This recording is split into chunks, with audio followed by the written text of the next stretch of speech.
Дипломатические отношения между Кыргызской республикой и Японией установлены 26 января 1992 года. Именно с того дня взаимоотношения этих двух стран укрепляются. В Кыргызстане открылись неправительственные фонды, которые в большинстве случаев ведут работу по внедрению цифровизации.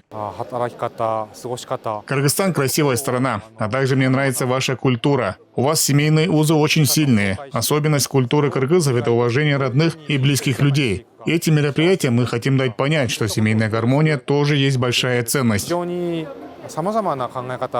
Одно из японских агентств международного сотрудничества оказывает содействие в цифровизации страны. Приоритетными направлениями являются сельское хозяйство и развитие транспортной инфраструктуры. Они принимают стажеров из Кыргызстана в Японию для обучения в этой сфере. 3 года назад по программе мини-MBA я там проходил двухнедельную стажировку.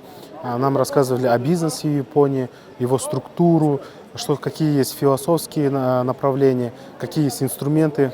Такие инструменты, как кайдзен, показывали фабрики, показывали бизнесменов, рассказывали их историю успеха и так далее. В последнее время Япония начала выделять гранты на обучение для иностранных студентов. Количество желающих растет с каждым годом. В Кыргызстане открылись образовательные центры, которые отправляют студентов в японские университеты компьютерных технологий и инноваций. Мы заключили соглашение с 13 академиями. В рамках данного соглашения у нас есть уже несколько студентов, которые уже обучаются в Японии. И на апрель месяц мы готовим еще 12 студентов, которые смогут уже поехать и там обучаться. Агентство международного сотрудничества до сегодняшнего дня отправило на обучение более 2000 стажеров и студентов из Кыргызстана. Они прошли стажировку в Японии по различным специальностям и вернулись обратно. Сейчас эти выпускники используют свои навыки в развитии страны.